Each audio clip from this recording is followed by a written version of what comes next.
Olá, alunos! Espero que vocês estejam bem. Vamos avançando no nosso curso. Agora que nós já aprendemos os operadores, comandos de repetição e comandos de decisão, nós vamos agora trabalhar com variáveis indexadas. Nós vamos aprender como é que a gente trabalha com vetores e matrizes na linguagem C.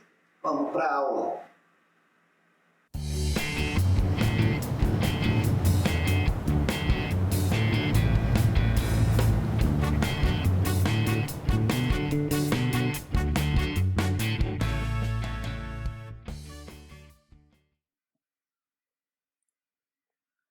Olá pessoal, vamos lá para a programação de microcontroladores. Hoje a aula é muito simples porque nós já tivemos a aula aí de for, as aulas de controle de loop, e nós vamos falar na aula de hoje sobre vetores e matrizes.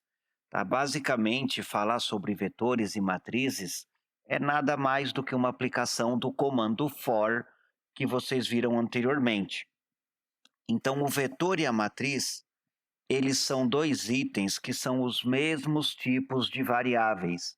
Existem até pessoas que chamam vetores e matrizes genericamente de variáveis indexadas, nem usa o nome vetor e matriz.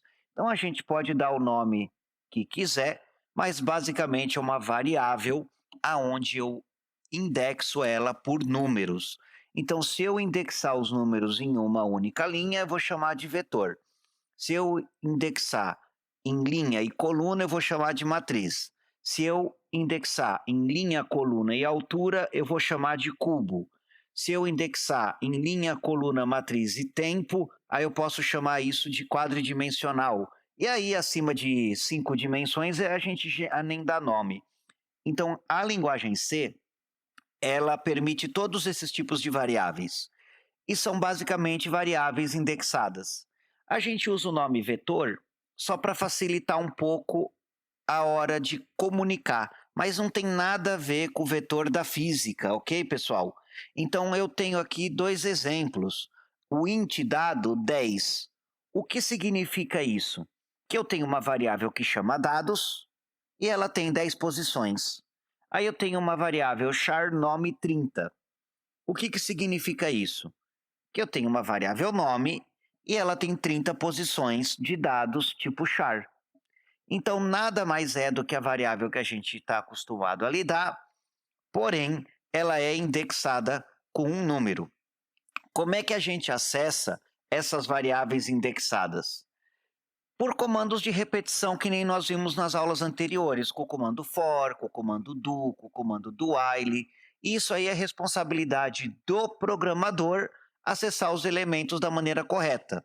Ou seja, a linguagem C, ela não faz verificação. Se você está colocando número positivo, negativo, se passou do final, se o índice é grande, é pequeno, se tem número fracionário, não existe conferência ou limite de valores.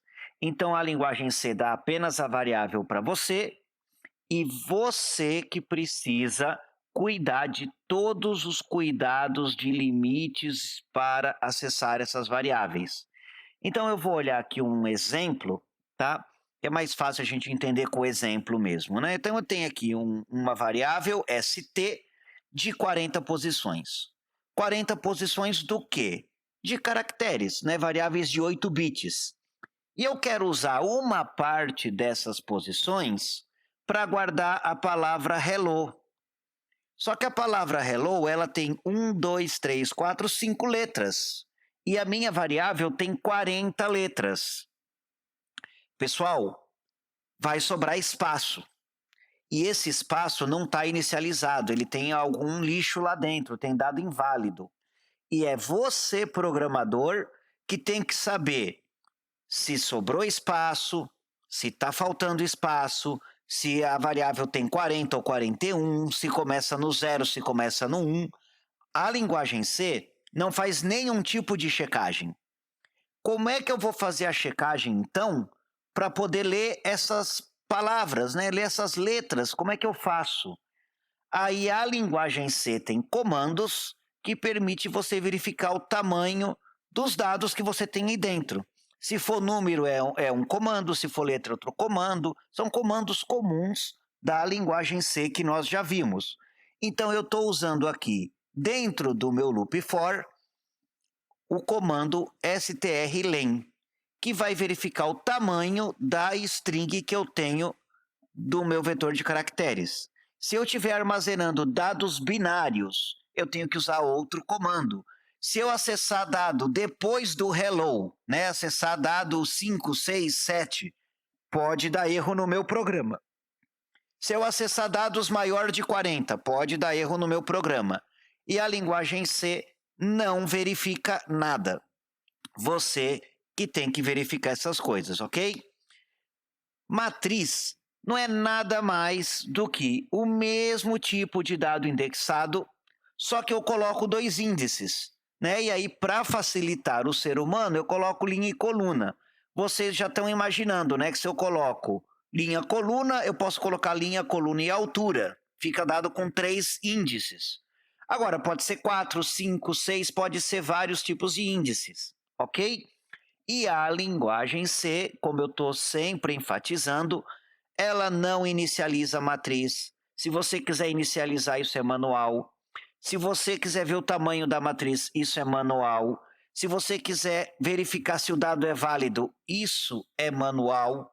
Então, a linguagem C te dá o tipo de dado e você tem que se virar com esse tipo de dado, né? Porque ela não faz conferência, né? Isso é muito comum dar bug e dar problema nos nossos programas, ok? Mas vamos logo para o exemplo para ficar mais fácil. No exemplo anterior, eu tinha um exemplo onde eu tinha a palavra hello e eu acessava os elementos com um comando for. E aqui eu tenho 2 índices, eu tenho 2 comando for. Se eu tiver 3 índices, eu tenho 3 comando for. Todos eles dentro um do outro. Aqui eu não preciso fazer nenhuma checagem mais complicada, porque eu estou dizendo que o primeiro índice é 3, o segundo índice é 5. Eu tenho números constantes.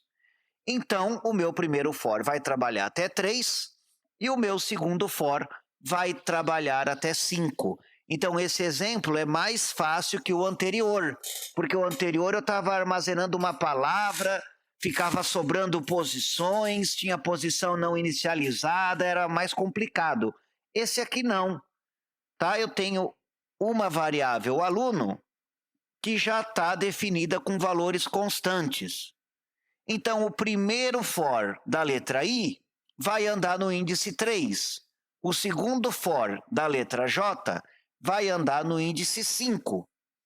E para eu acessar o valor da variável, basta colocar o índice que eu quero. Por exemplo, o aluno na posição 1, 1 vai me retornar um número inteiro. O aluno número 1. O aluno na posição 1, 2 vai me dar outro número de aluno. Então, não tem nada além de colocar entre colchetes o índice que você quer acessar a variável. Então, observem que essa aula de vetores e matriz basicamente explica para vocês como é que funcionam os índices, porque a parte mais importante para a gente usar vetores e matriz, na verdade, é trabalhar com o comando for, com o comando do, que a gente viu nas aulas anteriores, porque as variáveis indexadas são sempre acessadas por meio de loops. Pessoal, eu espero que vocês tenham gostado. É uma aula que não tem tanto o que falar, eu não tenho mais o que falar de variáveis indexadas, porque se eu começar a falar mais, eu vou explicar comando for, eu vou começar a explicar comando printf, tudo isso aí a gente já viu. Mas a variável indexada é simples e é só isso. A grande pegadinha, a grande coisa que vocês têm que levar dessa aula é ter na cabeça de vocês que a linguagem C não confere nada. Não confere limite, não confere valor, não confere inicialização. Tudo isso aí é feito pelo programador, né? Quando eu escrevo, supondo que os valores já estejam inicializados, o programador tem que inicializar. Supondo que o dado esteja definido corretamente, É o programador que tem que verificar. Supondo que a matriz tenha uma dimensão com limite 3 e 5, é o programador que tem que verificar esses limites. A linguagem C não verifica nenhuma dessas coisas. Pessoal, bom estudo para vocês.